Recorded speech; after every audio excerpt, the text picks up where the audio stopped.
Good morning. Welcome to Industry Insights with Tim Smith. I have a special guest today, Steve Trott from MT Builders. How you doing, Steve? Good, Tim. Thanks for the invite. Absolutely. Glad to have you on here. I know we've been trying for a while, and it's We've talked about this a few times.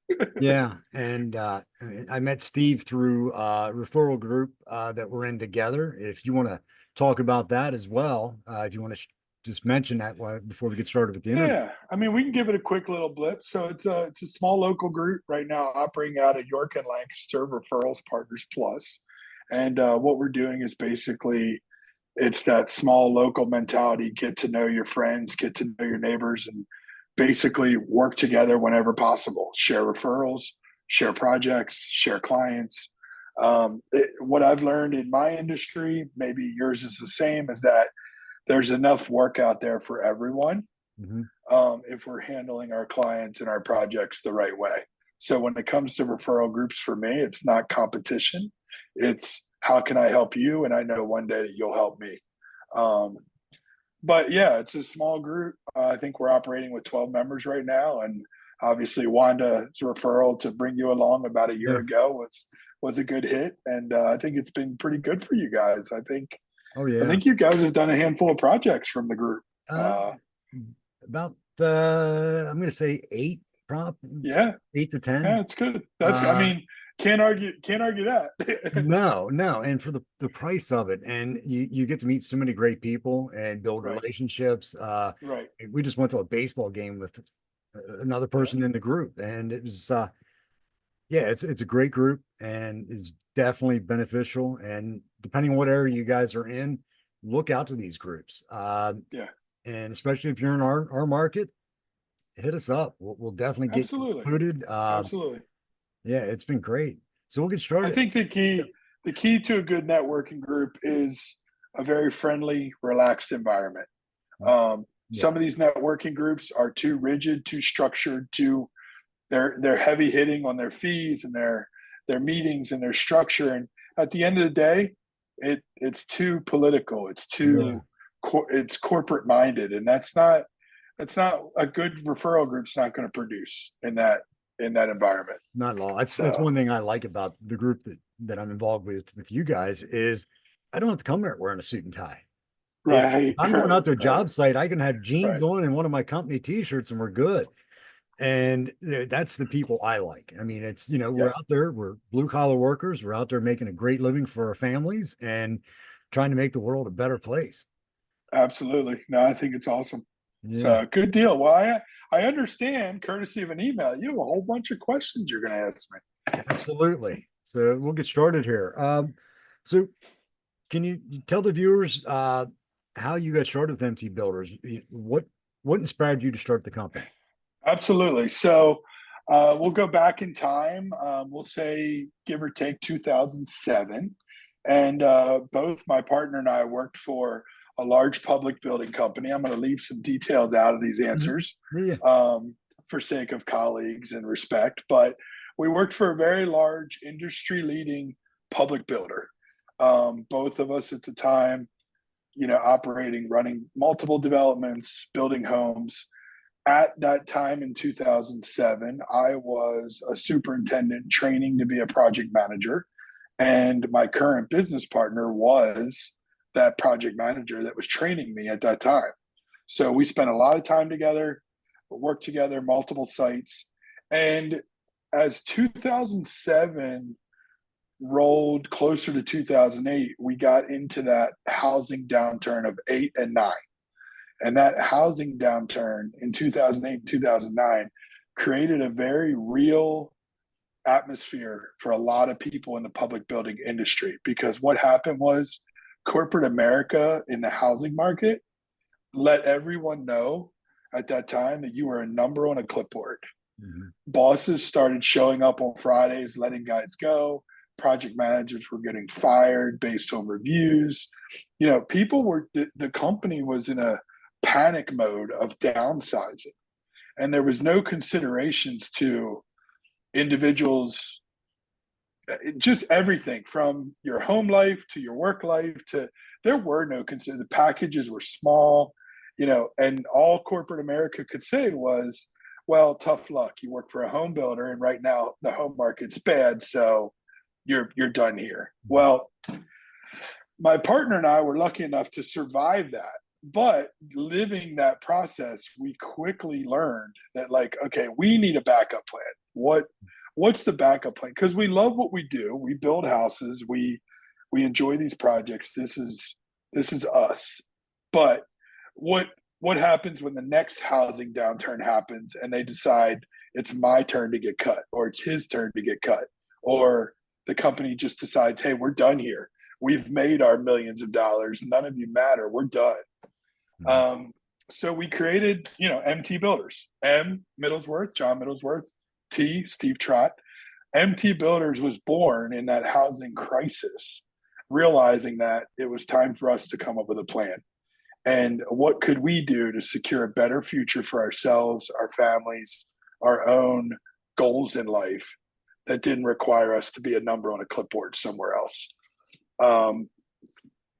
As crazy as it sounds, I mean, it was that cut and dry. We came to work one morning, we're having a cup of coffee, and it's like, we're not going to risk this. We're going to have our plan ready to go. Yeah. So if anything happens, we're ready to pull the trigger. And we basically operated as a satellite company for a few years, tested things out, did little projects, friends and family, and then it became real, and we continued growing in that direction until it was, time to make it official, which has now been roughly 12 years. So paperwork got done and everything got signed and solidified. And through that course, we worked with some other building companies because we chose to continue soaking up the opportunities and the knowledge. It's no secret. You need to be a sponge in this industry. Okay. So there's plenty to learn from everyone else. And then when it's time to go do it for yourself, you benefit from that. So we journeyed that for a few years and then took over, basically creating our operation. So yeah, in a nutshell, that's housing crisis for millions turned into a huge opportunity for us. It's amazing. And it just shows that when there is a downturn in the economy, or, something major happens in our country, that if you're strategic enough, you can figure out a solution for yourself and to better yourself and better other people. Well, there's something I live by, both in work and family and everything else for that matter, is that your biggest opportunities come at your hardest times. And most people will overlook that. They'll look at hard times and they'll want to crawl into their box or hide in their shell and be like, I just got to survive this. No. When you hit that hard time or you hit that hard spot in your life, that is when you will get your greatest opportunities in life. For you to be aware, look for new things, look for those opportunities and grab them and run with them. 100%. So touching on that, what are the core values and the mission of MT Builders? So when we created this, coming from the public building world, it was very clear that when you work for a public builder, you are stuck in their system. That home builder delivers a certain house a certain way with certain materials, and you're the project manager, but you're a glorified babysitter. Mm-hmm. In the real sense of the term, you are a babysitter. You don't decide what level carpet product or what level this gets done or this countertop or this appliance. Mm-hmm. It's predetermined and you have no control. And you're delivering a product that you've had very little influence on. So we decided when it was time to kick that, our tagline is built on honesty, integrity, and quality. And it's like, you have to be honest with your work and honest with your people. You do everything with integrity, the highest level possible, and you end it all with quality. And when you deliver that quality product, you already know this, mm-hmm. that comes back to you tenfold. And that's been our principles. I mean, from day one, if any project that we're ever involved with falls outside of those three areas, mm-hmm. we simply and politely just say, hey, we're not your guys. We're not the right fit for you, for your project. Don't ask me to look the other way on a product that I can't believe in, and then you're going to call me in a couple years and tell me you have a problem. I'm not your guy. Yeah, So I admire that because I tell people I coach that, there's sometimes you have to fire clients, and it's just because they bingo. they might not be a bad person, but you're just not a right fit because you I'll give you a good example. I had a gentleman I'd known for years that owns a business. He was selling his property. He wanted me to come and put one coat of sealer. We don't do one coat on commercial, it's two. But he Yeah, didn't want, and he said, "Well, Tim, I'm selling the property. Just put it on. I know it's not going to last. I just want it to look good." I'm like, "No, because people are going to go by there and see my trucks there with my logo on. And then right, 6 months from now when it fails." So yeah, to come back, right. it's you got to keep your integrity. Well, it's critical, and there's an analogy I will sometimes use. If you can't see yourself sharing a Sunday meal or a Saturday afternoon meal with certain individuals, Hmm. you already know they're not the right people for your circle or your work life. Correct. Like if you can't align certain qualities, it's somewhere along the line it's not gonna work. And like, I hate to use the word fire, but Mhm. firing clients, like you said, is sometimes just necessary. Absolutely. It's a necessary evil. Why take a risk or a loss instead of not doing it at all? So Yeah. So, how have you guys involved over the years since you started? Because I mean, let's face it, we've had some major things over here. I mean, COVID hit. I mean, that's huge on um, everybody. I guess the best way to answer this question is the fact that I'm sitting here talking to you Yeah. and I'm like, we still have a company is all the proof that's needed to say, hey, we made it. We made it. I mean, look, we've gone from customers deciding not to pay us. Hmm. And this isn't a lack of performance or a lack of, this is just They don't feel a like paying. project a project falls south and the contractor or so and so we're working for decides, shoot, I'm upside down on this job, so I'm cutting everyone out. It's like, I hate to say it happens, but in the industry that we work in, that happens. Oh yeah. um we've got contract style litigations in this world that, like, we do a lot of work directly for the clients, but we've also done 10 to 20% of our work with other contractors. That area is very risky. Hmm. When someone calls you, hey, I'm buried on this huge project, I want to bring your company in, I just need you to get it done, we're good to go, here's this, that, and the other thing, and you go work for them for 3 weeks. And number one, you might wait 60 days to get paid. Yeah. Number two, some of those contractors realize later they can't pay you at all or a portion. Now, granted, we later in your list of questions, I Hmm. think there's one about how we establish relationships. Yeah. And that's key because we have become extremely selective as to who we work with, Hmm. knowing that that's the future and the survival for the company. You can't just be the next number in the phone book and Correct. be willing to go do anything for anyone, because sooner or later you'll your losses will become far more than your gains. Yeah. Um, so we've evolved. I mean, COVID was very hard. We did not work for 19 months.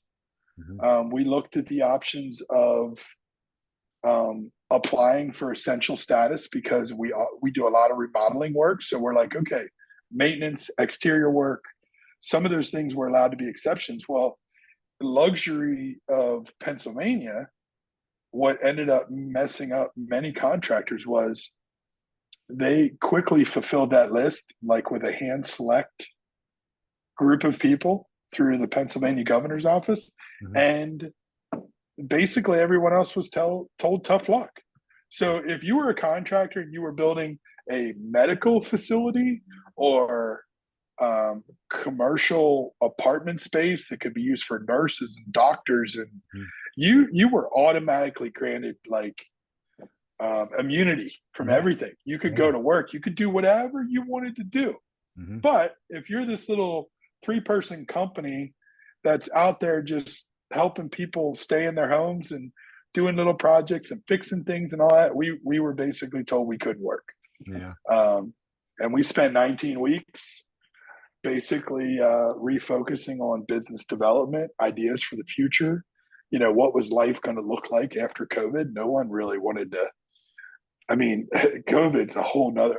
We could do a whole nother episode Oh on yeah.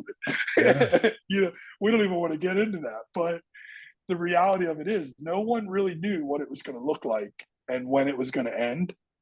So everybody was just doing the best they could, and that was basically what we did. We've been through 3 housing downturns, 2 major, 1 small. But again, we just hit on core values: honesty, integrity, and quality. And like, if you continue to deliver on your core values, you will survive. And that is something that we stand by, and we will keep that going. And you guys will keep growing because of that, and just having that mindset, and just You have to. yeah. You have to. If you, I mean, something that we're going to talk about at another time, but that negative mindset will shut you down. Mm-hmm. And if you can't be positive, you know what? I don't even want to talk to you. If you're that negative person and everything's negative and your glass is half empty, guess what? We don't have time. No. There's no time for us to talk. Yeah. And I you're think right. of You all got to those be people out of positive. my life as well. I mean, just Yeah. they're gone. It's just and in my past, I had a lot of those people. Got rid of those people, and I shouldn't say got rid of them. I just put them on the back burner. I'll still Yeah. talk to them once in a while if they need something, but yeah, I don't. We don't need negative energy, because with negative energy, we're not growing as people or businesses. That's 100% correct. Yeah. 100%. So, what projects do you guys specialize in? So primarily, we are a home renovation contractor. We are doing your custom kitchens. By the way, quick disclaimer: the background here is not our kitchen. It's just a nice background that I really like. I like it Um, too. yeah, it's awesome. And I'm like, if I wanted to promote it, yeah, there you go. But we are your custom kitchen, custom bathroom, custom basement, deck, porch. Let's tear the roof off and build a second floor. Let's put the in-law suite, attachment onto the house. We're that contractor, and because of our training and our past and our experience, we kind of bring everything to the table, from management perspectives to subcontracting abilities to cost estimation. I have a degree in design, architectural design, interior design. So like, we can really come to the table for a client and say, you know what, from point A to point Z, I Mhm. can cover every single spot for you and satisfy the needs of your project without really, what most clients, what they'll tell you is, especially on a big job, there's nothing worse than having 10 different people you have to work with Right. and sort that out. You have a designer for this, and then there's a furniture person, and there's a paint consultant, and then there's a contractor, and then there's another contractor, because that contractor only does certain things. It's like, that is a nightmare when Mhm. someone's trying to invest 75 or $100,000 into their house to make it their forever home. That's a nightmare for them. Who do I call? Something goes wrong. What do we do? Like, we sell our company based on the experience that you get to live and work with us, and that you talk to me, I sell you the job, I help you design the job, I help you select what you're going to use, and then on day one, I show up. Mhm. I sometimes wear a tool belt. People that might listen to this might laugh because it's not a lot, Mhm. but I will sometimes have a tool belt, a paintbrush, a drywall knife. Like, we are there. It is hands on all the way until it's time for me to give you the key to your new addition. Mhm. We are involved, owner operated, and that is a huge, huge relief for so many clients. And we sell that, and that's the reason we remain a small company. We Yeah. like that to be our focus. And then outside of that, I kind of, home remodeling is really 75 to 80% of our work, but we do some new construction. We've built 5 homes in the last 9 years. Mhm. We have consulted on many. There's a small operation where we do some project consulting, project management, some design, and then we do some light commercial fit out. Mhm. Um, if somebody's got a storefront or something they want to remodel or move some walls around, we do some of that. So, but Yeah. yeah, that's the bulk of it. Yeah, that's awesome. And I do want to touch on something to the listeners. Anybody looking to get projects done, reach out to Steve and use caution with anybody you see on Facebook and different things like that, because a lot of these guys, one, they don't have a license, two, they don't have Yeah. insurance. They're just out there doing remodel work. And so make sure you use caution. Go with a reputable company. And so yeah. You really truly get what you pay for. Mhm. I tell people all the time, we are by far not the cheapest game in town. And if you want to go hire the cheap guy, go hire the cheap guy. But when he's done and something needs fixed, you you could see if we're available. You Yeah. know, maybe we can come help you out. But Yeah. in reality, you will get what you pay for. And if you put your time and research into that, it'll pay off. Yeah, I'm not a construction guy by any means. I can do some things, but I mean, you think about it as a homeowner. Do you want somebody like Steve's company, or do you want somebody that's going to come in and think, okay, I got to build this additional in this house, attach it so the roof comes into it and doesn't leak? Is Yeah. that going to work? I mean, you know what I mean? Or you're talking in your front yard, you're talking to your professional contractor, and they say, you know what, I'm not sure about that. Let me make a call and I'll Right. get back to you if that's gonna work. Like, that's not your guy. It's not your guy. Like, Mm-mm. you want the guy that already knows what to do. Correct. So, That's good. can you highlight a project that you're particularly proud of and explain why it Yeah, stands out? I think I know the answer to this one, but you might. So it is most recent. I will say, most recently we just did a fairly large commercial renovation where we were able to be the prime contractor for the construction of the George Street Brewing Company Mhm. Bar and Bistro in York. If anybody needs to know, 125 North George Street, New York City. And what happened there was a longtime client of ours called me last March, so March of 2023, and says, "Hey, Steve, haven't talked in say 12 months, and how are you? How's the family?" And it was very odd because we truly didn't talk for about 12 months. And Mhm. this 5 minute conversation of how's everybody doing was very weird. And then he popped the question, and I joke because he said, "Hey, guess what? I Mhm. bought this building in the city, and I have no idea what to do with it. Mhm. I get the keys on Friday. When can you meet me?" And that's literally how we started the conversation. That's awesome. Um, and it was cool, and it was just neat. And I used the reference of pop the question because it just came out of the blue. Yeah. But this building is a multi-unit city building, 4 apartments, commercial space, and it. We went through the design development with him all the way through. We started last summer in August with all the apartments, which are now rented out, and then transitioned over the winter and the spring into the commercial space to get the bar and restaurant open. But we had the ability to renovate this entire building, this entire structure, interior. We didn't do any exterior work. Um, and they chose to not do any at this time because in the city limits, doing exterior work on a building is a whole different beast. Oh, I can Um, imagine. yeah, and he didn't want to tackle that part of it for now. But that bar and bistro is unique in a lot of ways. Um, I got to personally handle the design. I designed the bar. I designed the layout. I designed some of the little call it tips and tricks that I got to learn through with the owner along his side, and we did some market research. I put in quotes because we got to enjoy some lunches and Mhm. visits to other bars. So that and that's what we did. We went and visited other places and we took notes. We got some private tours. We got some, hey, what do you like about your bar? What don't you like about your bar? We're going to build a bar and we want to make it the best we can. So that was a really neat and valuable experience because from an education perspective, I learned a lot going through that project. And the next time a client says to me, I want to build a bar in my basement, you're probably going to get the Mhm. coolest bar in town because I've got it all figured out now. Yeah. And that's the neat part about that project.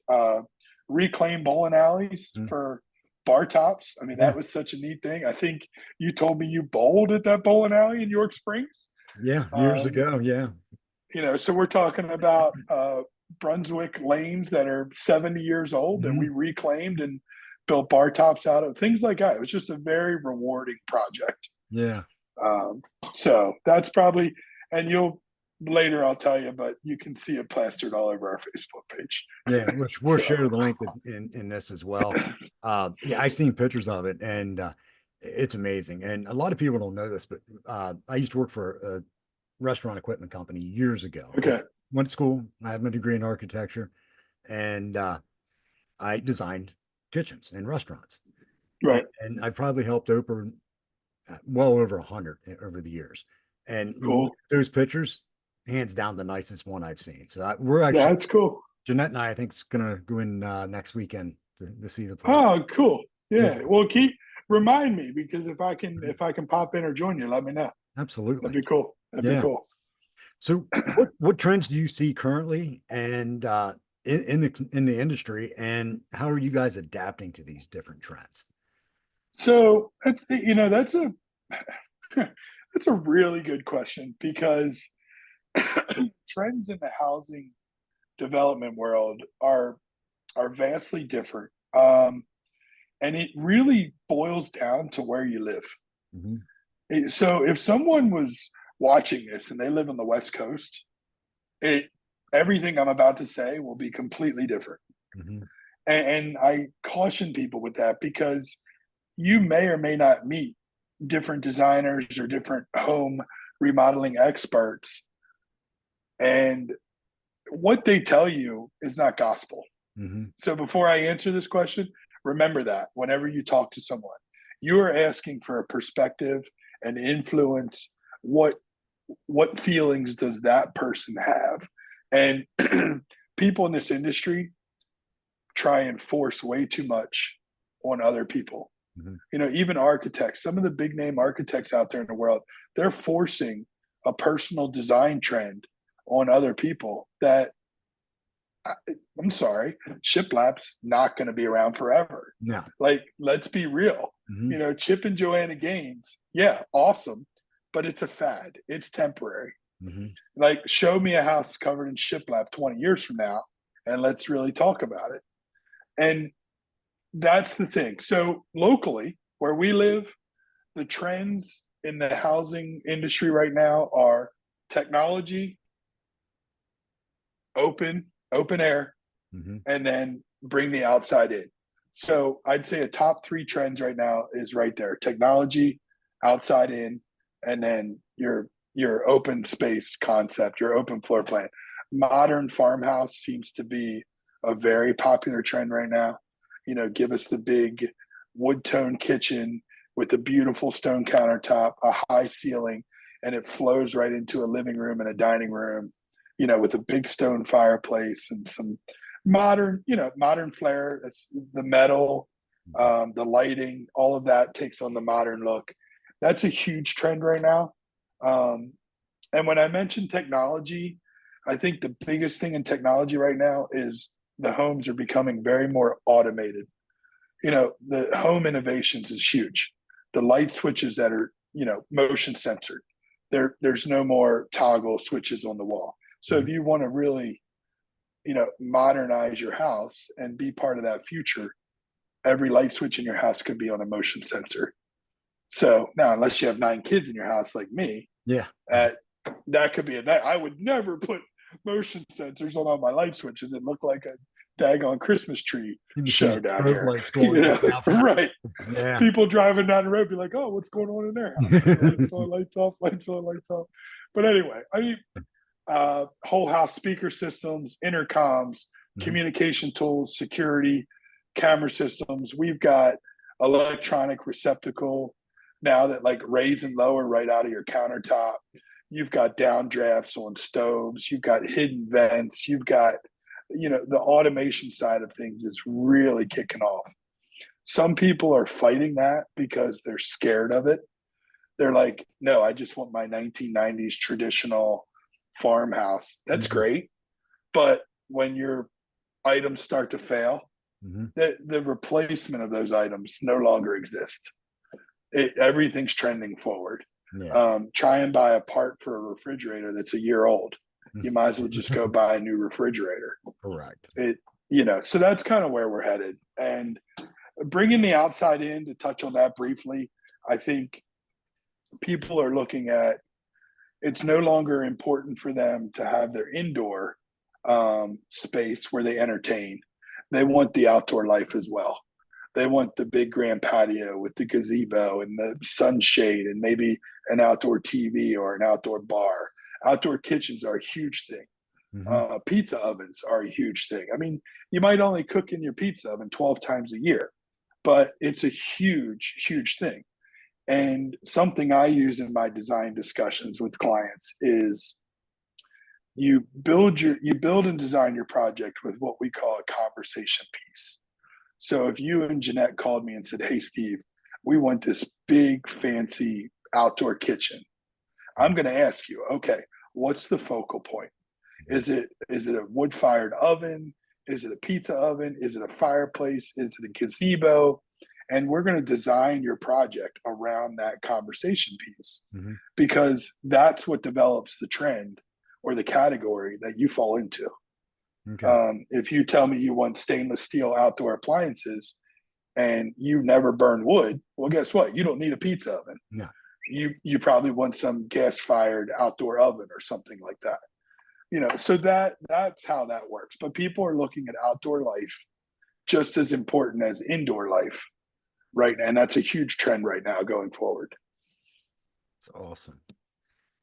Yeah. Hopefully I didn't burn that too long there. No.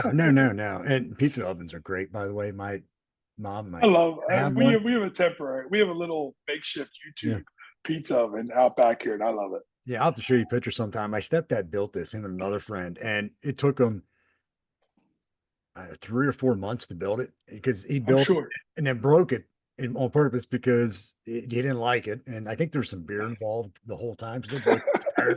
So they're sitting there drinking their beer, making this, yeah. So what improvements and innovations do you use within your team and your projects that basically, how do you ensure continuous improvements and innovations within the team and the project? So I think the big thing for us is we've chosen to stay small. It's basically a 3-man team, unless we need to bring in some help. And occasionally we do bring in some help. But our innovations and improvement is customer first. And if we need to learn something new, or the customer presents me with something that I haven't done before, I will take the time to research it, find other contacts, talk to suppliers, go see a product if I have to travel to see a product. Really develop a sense of understanding for myself before I turn around and promote and or back up a product just by taking the customer's word. We have a reputation to stand on. And I think that training, and then what we do is once we do it at my level, we pass that through the team. So it's like, okay, guys, we're doing something new on this job, and we might be learning as we go, but we're going to take everything we learned from this. In a couple of weeks, we'll have maybe a tabletop, toolbox talk. And the next time we do it, we now know we're better. And it doesn't mean we didn't do it right the first time. We did it right, but continually improving is what's most important, versus going the other direction.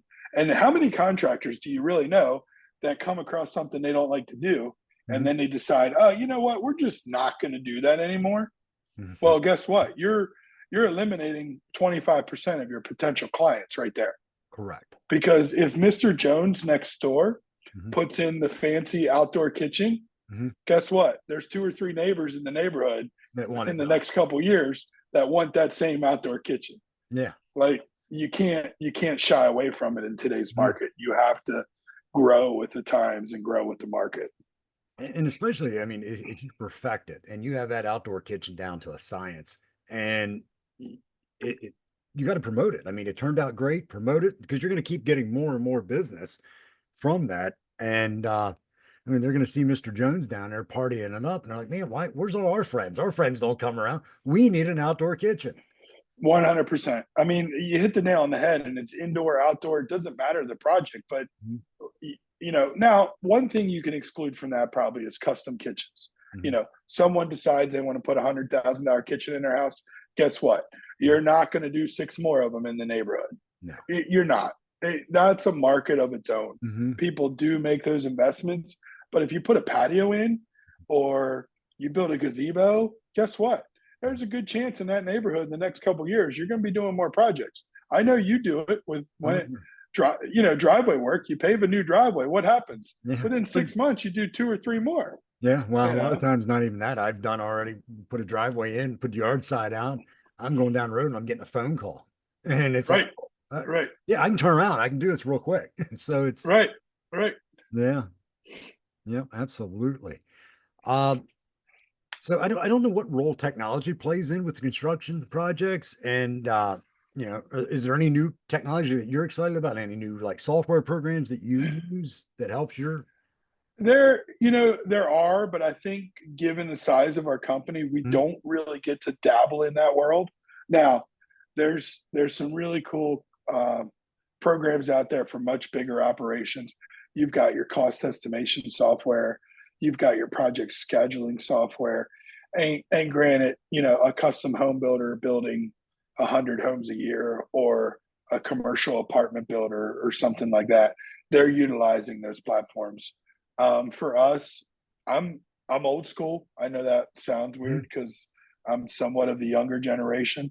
Mhm. My partner is very old school, and I don't mean that in any disrespect, but we like our designs are developed on pencil and paper. Mhm. Like I will literally develop the design on pencil and paper. Sure, I'm sitting in front of two or three monitors and I'm doing research and I'm looking at ideas and looking at products, but that is still being developed on pencil and paper. And there's something to say to that to the Mhm. client that lets the client know that I'm educated. And most people forget that step Mhm. because if you go punch something into a design software, all you need is someone to be able to sit there and understand the program. Yep. If they understand the program will do the hard work for you. Correct. And I've always shied away from that because, again, we're selling a very personalized experience. Mhm. If you tell me you want something a certain way, that's one way I can guarantee it. And my software or program is not going to mess that up. Now, um, this is by no means deterring any of that. But Mhm. for a small company, that's become a big influence for us. And it keeps us closer to our core values by Yeah. doing that. And again, a lot of software programs require you to outsource. Mhm. So if I wanted to have like chief architect or something like that, I would probably have to outsource someone part time to stay up to date with it, to do my drawing work, to do my hardline work, check programs, check projects. It's not realistic for such a small operation. Um, and those programs are great. Mhm. They're just they don't fit into our Yeah. little shoebox at this time. Well, yeah, and it takes like you said, it takes the personal touch out because you're outsourcing to somebody else. They're doing work for you, but you can't control exactly what they're doing. Right. There's always a level of influence. I tell clients all the time. I'm like, we've worked with other designers many times. And I tell people, okay, if you give me an idea or you let me develop a design and you have me outsource that, be prepared for 10 or 15% of that to change. Mhm. Or you're going to get back a perspective that you may not agree with. That is out of our control at that point. There are certain things we can do and certain things we can't do. Yeah. The Do you want to describe the process you go through with the clients from the initial Sure, consultation to sure. project completion? Yeah. So what we do, I mean, it starts usually for us. We don't advertise much, so it starts with a referral. Um, 9 times out of 10, hey, you either did work for us before, or you worked for friends of ours, you worked for family, and we'd like to have you look at a project. I take the initial customer meeting. We do a little bit of a phone interview. I kind of check the boxes off, like, even to see if it's real. Mhm. If you called me and say, "Hey, I want to remodel my kitchen and my budget's only $15,000," Mm-hmm. Okay, Tim, I can probably get you new countertops and maybe Yeah. some appliances. Yep. That let's make it real. And if you that same phone call is, hey, I want to remodel my kitchen and my budget's 200,000. Mm-hmm. Well, wait a minute. Let's have a bigger conversation here. Yeah. So we go through that phone interview. Sometimes it's 15, 30, 45 minutes. And then from there, we go out for that first customer appointment. I visit the home. I usually tell people to plan for 2 hours, depending on the size of the project. And it's basically a free consultation. I'm walking into that meeting.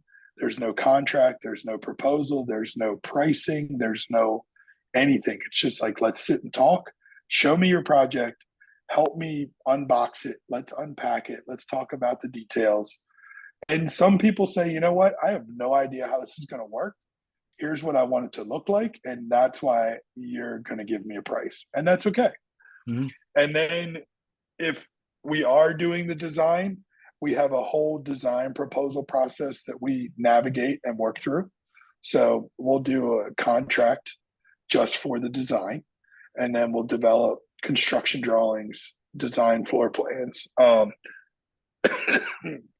excuse me, interior elevations, interior room designs, paint consultations, all those things, built-ins, custom cabinets, not custom cabinets.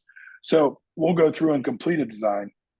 And then that allows us to become very familiar with cost estimation for that project, because the whole time we're designing it, we're keeping cost in mind. And we're looking maybe where we're at in terms of their budget or what we're looking to obtain from that budget. And then we'll turn around and turn that into another proposal. What's nice about that process is you've paid me for a design. And if you're happy with it, and you say, you know what, this doesn't fit my plan this year, I'm going to save up some more money. That's your design. You paid me for it. Mm-hmm. I have no problem handing you a floor plan or a kitchen design or a layout. Now, if we're doing that as part of a bigger project and we haven't exchanged any funds, Mm-hmm. I'm keeping that design. That's my design. Mm-hmm. But it's a nice clean break for a client on a very big job. And then it's time to produce the construction estimate or the second proposal. Okay, this job's going to cost you $87,000, and let's talk about it. How do you feel about it? At that point, the customer may say, you know what, you're over budget by 15, or, hey, this is right where I wanted to be. Mm-hmm. And we're off to the races. Now, project planning pre-COVID, 2-3 months. Mm-hmm. Big project planning post-COVID, if you want to do a kitchen, we need to be talking now about next year. Mm-hmm. Like, it literally can take 6, 9, 12 months to plan an extensive project, depending on what you want to do and how you want to do it. Mm-hmm. A lot of people will laugh when they hear that, but it's real. Yeah. Now, if you want to walk into Lowe's and buy cabinets or buy countertops and buy appliances and bring in, the homeboys in Mm-hmm. 2 months, yeah, you can do your kitchen, but you're not developing a design and customizing a kitchen in that amount of time. Custom cabinets alone right now are taking production anywhere from 6 to 12, 15 weeks. Mm-hmm. So it's a big process. What's nice about our company, is, again, being a small company, you can call us and say, hey, I want to add 2 built-ins next to my fireplace. Yeah. I'm thinking bookshelves, cabinets, all white, some black hardware. When can you do it? You know what? Let's sketch this little design up. Yeah. Here's your price on Monday, and I can see you in 3 weeks. We show up, we install it, we're done. Yeah. So we kind of offer everyone everything. Mm-hmm. And then we dial it back. The only thing we don't do is swimming pools. Yeah. I have no desire to do swimming pools. No, which I tell you what, I have some people I know that got swimming pools post-COVID, pre-COVID, Yeah. different story. Post-COVID, you're talking a year. Again. Oh yeah, you're talking a year, and you're talking a good in-ground pool these days. It's automatically 6 figures. Yes. Till you do your patio, your fence, all of that. Yeah. And electric and everything. Yeah. Well, even the pre-floor ones are taking almost a year. And all they're Yeah, doing is coming, digging a hole and dropping in, running electric. yeah, But yeah, I yeah. don't blame you. I wouldn't touch them either. No. And liability, people forget about that, but liability and the other thing that falls in that category is play equipment. We've Mhm, been asked to build play equipment. mhm. No, no, Yeah. I'm not building kids' jungle gyms in someone else's backyard. The liability attached to that is through the roof. Yeah. I have a close Um, friend that does that for playgrounds, like for townships and school districts. yeah, Like yeah, that huge nationwide, he does yeah, it. I yeah. wouldn't want that liability either. No, it's a different world, and those companies, a lot of them, they're specialized. Hmm. I mean, there are companies out there that's all they do 7 days a week. So Yeah. Now you touched on this a little bit, but how do you manage the customer's expectations, ensure their vision comes to realization? I mean, is it? it is. It's the line I sometimes use. It's the Ferrari for the Chevy price. Hmm. I can't tell you how many people tell me about the custom kitchen they want to build, and in my head, it's the price of the Ferrari, and Hmm. in their head, it's the price of the Chevy. Yeah. And it's like it doesn't work. So I think through that process of those meetings and those conversations, I am a very straightforward, reasonable, like down to earth communicator. You know what? Sorry, Tim. Hmm. I love 13 level 13 quartz as well. Hmm. But if you're not prepared to spend $10,000 on your countertops, that's not for you. Yeah. Like I will literally just sit there and unpack it Hmm. and help them develop a set of expectations that works for their project. And I think the biggest thing for me is it's a mentality of sell them what they want by also selling them what they need. Hmm. So you tell me you want an indoor pizza oven, and I can get you that in an appliance, but maybe not a built-in brick-fired pizza oven in your kitchen. Yeah. Why spend $15,000 on that feature Hmm. when there are 3 and 4 and $500 appliances on the market that Because. I can build into the wall? Hmm. And guess what? You've got an indoor pizza oven. Congratulations. Yes. Now, you have to dial them into the belief. And how you do that is by selling them what they want versus what they need, or along with what they need. You can simply take that conversation and say, look, I just saved you $14,000. Let's look at all the different places I can apply that $14,000 in your project. I probably just upgraded your handrails on your steps. Maybe I replaced your treads with oak. Maybe I just got you a whole nother level of a cabinet detail function, or your appliances just went from black to stainless steel. So very quickly, when you can present a potential savings, you can show them the other places they can spend the money. Customers love that. Like Hmm. they usually have a fair idea that things are expensive. Oh You yeah. just have to you have to coach them. Hmm. You have to coach them. Hey, you want to remodel your kitchen? Great. If you're not starting out at $30,000 or $40,000, let's talk about the bathroom. Like, what do you need done in the basement? What do you need done somewhere else? If you really want to do the kitchen, be prepared for the cost and navigate that process and help them spend their money. And that might be the number one piece of advice I would give to other remodeling contractors. Hmm. Be open-minded and help the customer spend their money. They typically have ideas and budgets in mind. Hmm. Help them spend it in the right way. Correct. Don't let them spend it on something they truly don't need. Yeah. So, and that's hard. It's hard sometimes to get in someone else's head and really truly unpack that. But that's where that personal touch comes in. And if you spend enough time with that client or have enough conversations with them, it it makes it very real. Yeah. Makes it very real for the client, and it builds a huge amount of trust for Hmm. the contractor, for them and you. They trust you that much more than just you telling them, sure, we'll do that. No, can't do that. Yep, we'll do that. Can't do that. We'll do that. That's not what they want to hear. Yeah. It's not what they want to hear at all. No, but that goes back to your core values too. And that, Yeah, you have with to. that. Yeah. You have to. You gotta unpack it. You gotta tell them. Yeah. What are some misconceptions that the clients have about the construction process? I think the number one biggest thing we see in our industry is the clients forget about the cost of the things they can't see. Mhm, So the plumbing pipes behind the wall, the mhm, electrical wires buried in the dry, everyone from the 90s and early 2000s has that goofy little 12-inch soffit above their kitchen cabinets. mhm. Let's take that out and put nice new cabinets in. That's great. Yeah. But the reason that soffit's there is because pre-inspections in the 90s, that's where the plumber ran the plumbing vent because he didn't want to drill the double top plate.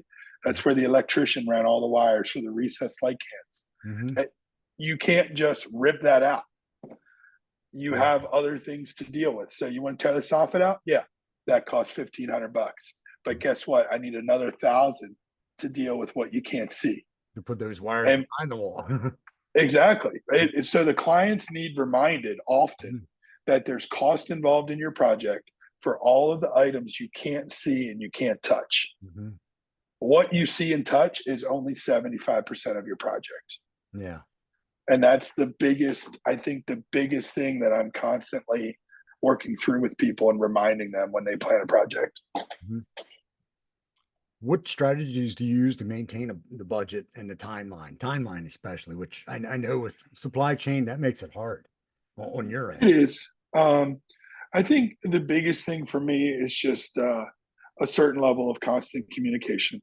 Mhm. Sometimes with vendors, sometimes with owners, clients. Um, it is hard. It becomes very important of who you select to work with.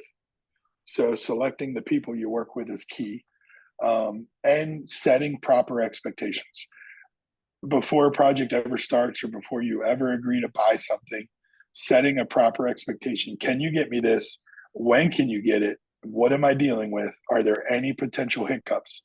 And then being open enough with your client to say, hey, I just talked to my supplier. They can get this product. However, he's not exactly sure its current availability. He's going to work on it and get back to me.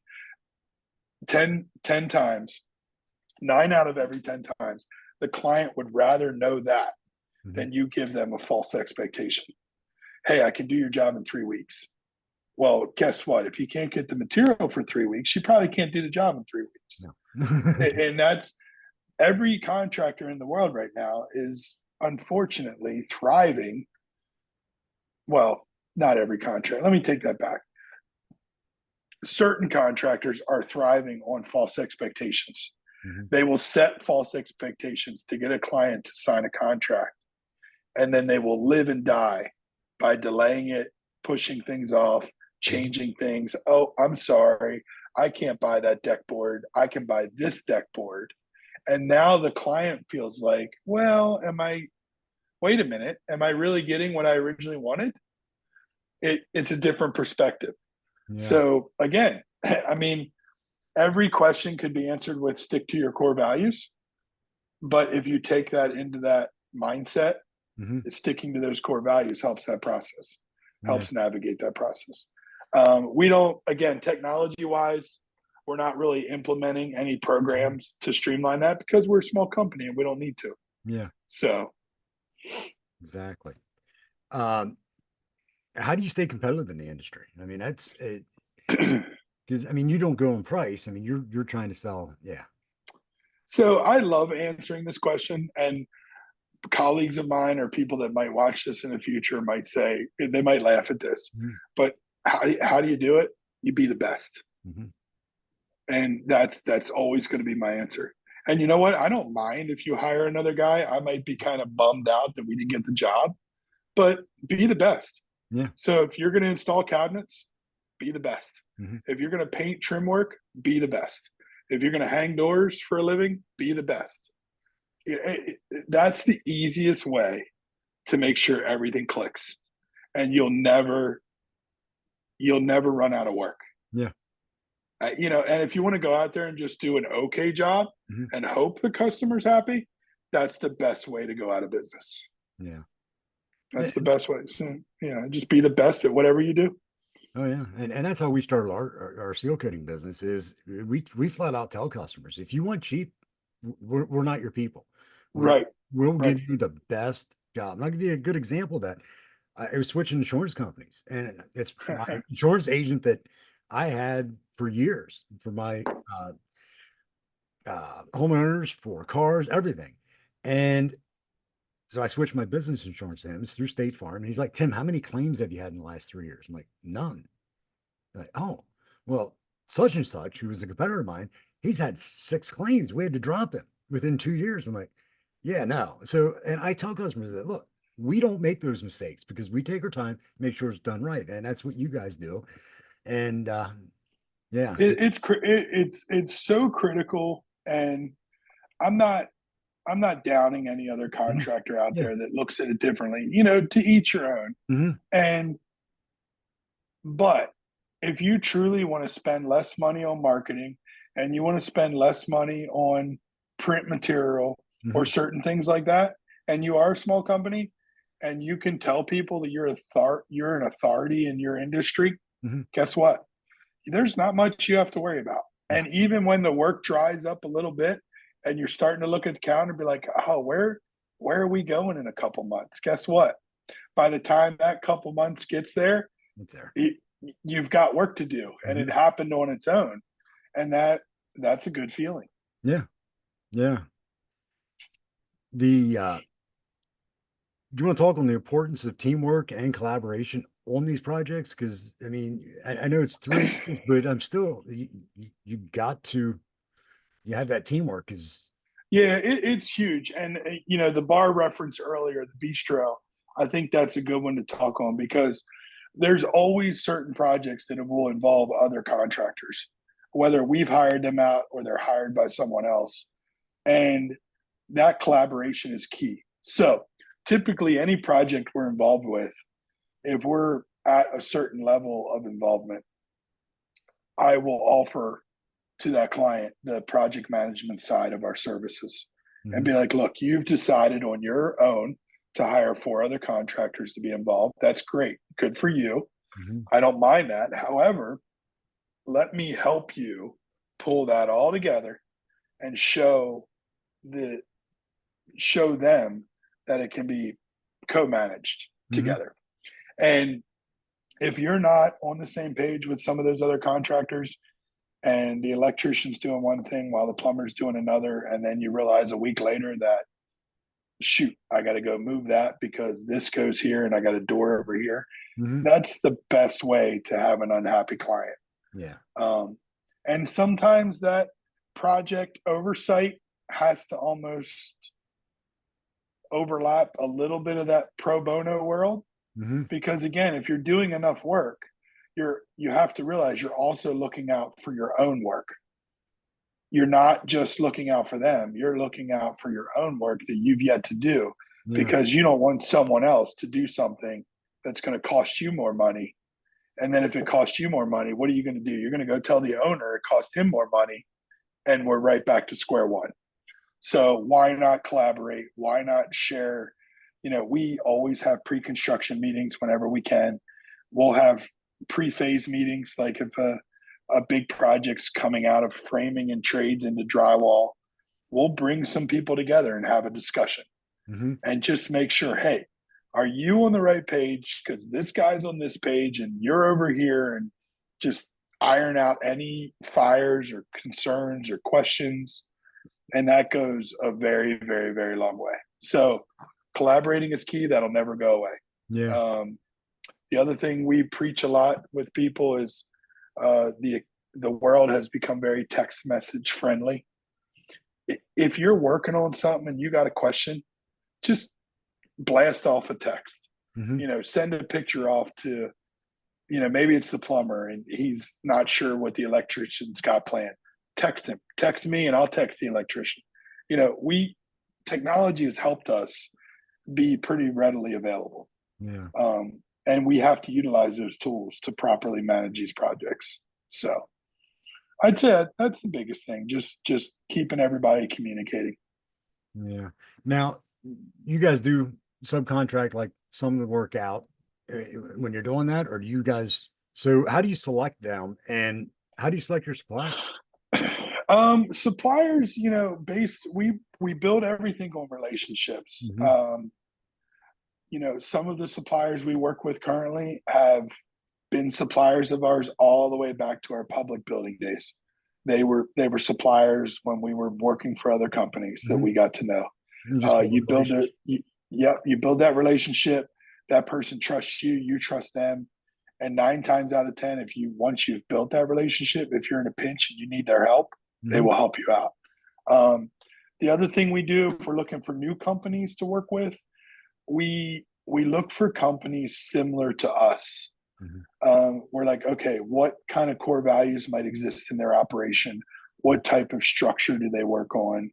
If if they're a company with 9 million employees and they're using, digital software that's all over the world, guess what? We're Hmm. probably not going to get along the best. Now, That doesn't make any sense. yeah, And I don't want to pay that overhead. If you're going to be a subcontractor of mine, I don't need that overhead.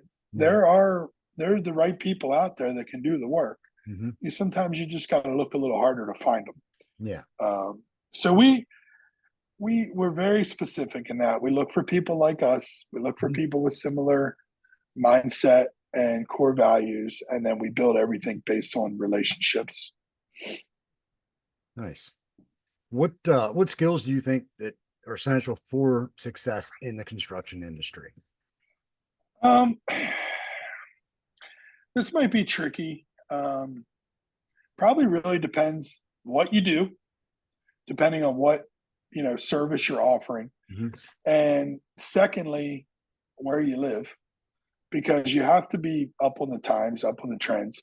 Now, for us as a company, skilled skilled enough to self perform, Hmm. and that's always our baseline. So, like, if a new product's coming on the market, we we have to learn it, Yeah. and sometimes we're learning it maybe by testing it on our own properties. Hmm. I built an addition on my house now 4 years ago, and there was a new product on the market for exterior wood grain siding that competed with Hardy Plank. Hmm. I'm like, you know what? People rant and rave about it. I've never seen it. I've never used it. I've never installed it. Hmm. I guess I'm going to put it on my addition. Nice. And here we are 4 years later. And you know what? I love it. Yeah. Painted it twice when I installed it, and it still looks great. So I'm like, that's a product now that I could put out there in the world and feel comfortable about. So that's a big thing. Staying ahead of that curve is huge. Mhm. If you're not up to your times with what's out there in the market, you will quickly be replaced by other contractors, um, because the clients. What do the clients do? I mean, you can ask every husband in the world, and their wife will sit and watch HGTV. And guess what? Hey, honey, on Saturday, can we do this? Can we do this weekend, or can we call somebody and get this done to our house? Yeah. If you're not up to speed on some of those trends, Hmm. you will be replaced so quickly by other contractors. Yeah. Um, and Pinterest, I mean Pinterest, don't even get me started. But that's the world. They're looking at examples and pictures, Hmm. and they'll show you that picture and say, okay, that's what I want. Sell me that. I don't care how you got to do it. Sell me that. Yeah. And Jeanette And sends that, me Pinterest stuff all the time. Like, what? yeah, it's the world we live in. Yeah. If you're a remodeling contractor right now, you better learn to use social media. Oh yeah. Yeah. So how do you handle with being a smaller crew? Do you guys do multiple projects at the same time, like start one and then, or do you can try to stay? Yeah, sometimes. So we've done some splits. If we've got like a big job going on that requires a little bit of project management, Hmm. and something runs along that's like a 2 or 3 day install or a paint job or maybe a cabinet built in or a bookshelf in an office, we'll we'll marry them together. we'll Yeah. we'll find the right time. It's like, okay, we're in drywall over here on this project. We've got a couple dry days, we've got wet mud, we've got weather to contend with. Let's go install this small project over here. Outside of that, most of our projects will just stack up. And it really depends on the workflow. Yeah. So if the workflow's there and a couple big projects are happening at the same time, we'll get help. We'll bring help in, and we'll do things at the same time if we have to. And that's kind of where John and I would split up. And we're equal owners in the company. And if I need to be somewhere working with a group of guys and he's somewhere else working with a group of guys, that's how we can do that. So. And how do you guys stay informed of the industry changes and getting continuous education changes? I mean, I know you touched on, like, you guys do work at your houses and you test products that way, but I'm a webinar guy. I like to watch a lot of the free webinars that are out there. Kitchen and Bath Magazine, Fine Home Building Magazine. I mean, there's even if you can get past the advertisements of the free ones, like there are so many free publications out there available to the industry. And it doesn't matter what industry you work in. It doesn't even matter if you build space shuttles. Yeah. There's free publications for everyone.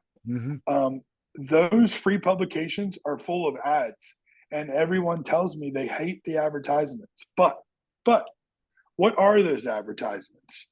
Those advertisements are the trends of the future. I will sit and look at a magazine and just read the ads before I read the articles.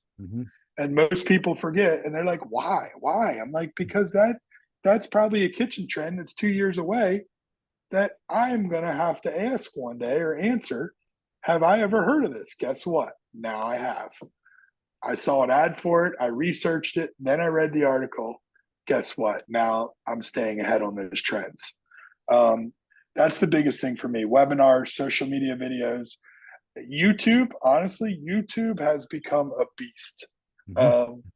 YouTube has come it doesn't matter if you like to go hiking, camping, you stripe parking lots, you build kitchens, doesn't matter what you do. YouTube's a beast. And I guarantee you, if you're looking for a product or you're looking for a how-to, it's on YouTube. Someone else has already thought about it, looked into it, researched it, posted it. It's there. Go look for it. YouTube. Now, the biggest disclaimer I can share is don't go watch YouTube this weekend and then on Monday tell everyone you're a custom kitchen remodeler. You're not. Correct. You're not. You're simply someone that's a little more educated. Exactly. Yeah, I didn't realize it either. Right. Yeah. But it's out there. It's out there at your fingertips. And I encourage people to look at that stuff because number one, and this is coming from experience, maybe you don't need a contractor for your little project. Because what happens if you do that little project yourself? Guess what? You save that money for the bigger project. That the missus in the living room, when she's drinking her morning coffee, watching HGTV, and she wants the new kitchen, that's maybe where that money goes. Yeah. Do your bathroom, paint your bathroom, paint your bedroom. And save that money, like you said, and then you can afford these bigger projects. And it depends where you live, what you do.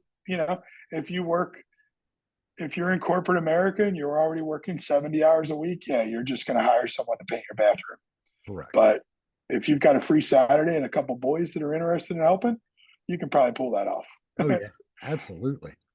So how can listeners get in touch with you to possibly look at doing work? So I think the easiest way to find out who we are and get in touch with us is through Facebook. I keep a pretty up-to-date personal account. So you'll find me, Steve Trott. Through that, we have an MT Builders Facebook page, but I remind people all the time, it's like, it's there, it's a presence. A lot of what we're doing is influenced by marrying those two pages together. So like on my personal page, you'll find the influential stuff, the design trends, the pictures and examples of other people's projects, not even ours, but things that I put out there to generate the discussions. And then when you find the MT Builders page, and that's real easy, it's at Built by MT. That's a tagline that we use. So a lot of our examples that we post and share, that's our tagline, Built by MT. And if you type that into your www or your Facebook search, you'll find our company. I'll put all the links in the bottom of That'd this. be awesome. Yeah, that's Yeah, cool. the That's links cool. in there. I do want to touch on the thing that Steve and I are actually going to be working on together. We're doing a podcast together. It's going to go over a lot of different topics. I know That's mindset. gonna be cool. Yeah, I'm excited. So I mean, I am too. I think what's going to be neat about this, and I know we haven't talked out all of the details, but in the world of podcasting and in the world of YouTube, I think what this world is missing is that down to earth, mhm. that the down to earth nature of mindset over matter. Even just the everyday life kind of stuff. You know, Integrity. how many millions of people watched the Olympics last night, and Mhm, how many millions of people have an opinion on mhm. what they saw? Yeah. Like that, we can all listen to the great podcasts of the world Mhm. and get educated from that. But let's give everyone this blue collar, down to earth conversation, and let's unpack all these topics that maybe help someone make a better decision the next time they're faced with a what to do or a what if. So Yeah. I'm excited about that project. People are Oh, going to I like am it. too. Yeah. I mean, it's just it. I see so many opportunities with that as far as just getting things back to normal where it should be, like how we were raised and different atmosphere. I mean, just treating people the way you should treat people, the way you want to be treated. I know our parents told us that, you go out and you want to be treated better than you want people to be, you want to treat people better than what you are being treated, is what my Mm-hmm. dad always told me. One thing I told my son growing up, do you want to be that kid, as you get older, the guy walks down the street and somebody says, "Hey, there's Ryan." Or the other person says, "Oh, there's Ryan." So Right, you've right, got to give out to receive that back in to right, make this a better world. So I'm right. anxious for that and look forward to it. No, it's cool. And, you know, there's something, it's something you'll hear me say a lot as we go forward. And I'll share this with everybody on this one as well, is a mentor of mine many, many, many years ago shared a thought and then wrote, when I had him sign the book that I bought from him, he wrote it in there and it clicked. And it was always share your special gift. Mhm, And it's like, if there's one thing to leave with somebody, everybody in this world's been created uniquely. mhm. Everyone has certain gifts that they can offer the world. You're obviously good at what you do. I'm hopefully considered good at what I do. You know, all of these things in the world. Everyone has that gift. Share that gift. Mhm. Don't hide it. Yeah. And if you're not good at something, don't try and become the expert at what you're not good at. Mhm. You're not helping anyone in the world. You're not. Yeah. But share your gift, because that probably means you're good at something else. And unpack it, think about it, lean on your friends, build your circle, Mhm. have the people that you trust most in your life be your sounding board. Hey guys, what do you think of this? Guess what? If they're meant to be in your circle and they don't like your idea, they'll tell you, hey, Tim, that's a bad idea. Yeah. Here's why that's a bad idea. You don't want to paint lines in parking lots wearing a pink tutu. Yeah. That's not a Not good a good idea. idea. No, no. Right. But there's other people in the world that would say, Mm. "Oh, that's kind of funny. Maybe you'll get more attention. Yeah. Maybe you should try that." Yeah. No, no, No. no, you shouldn't try that. No. No. Wear But my branded shirt. it's right. It's just the world we live in, and the world we live in needs to be brought back to its senses. And hopefully, we can unpack that a little bit for people. Yeah. So Yeah, I'm excited. All right, Steve, I appreciate it dearly. I'm so glad we could awesome! do this today, and I Yeah, look forward to talking to you soon. can't wait. Thanks, All Tim. right. Everybody like, share, and subscribe this. We really appreciate it, and have a blessed day. All right. Talk to you soon, Steve. See you, buddy.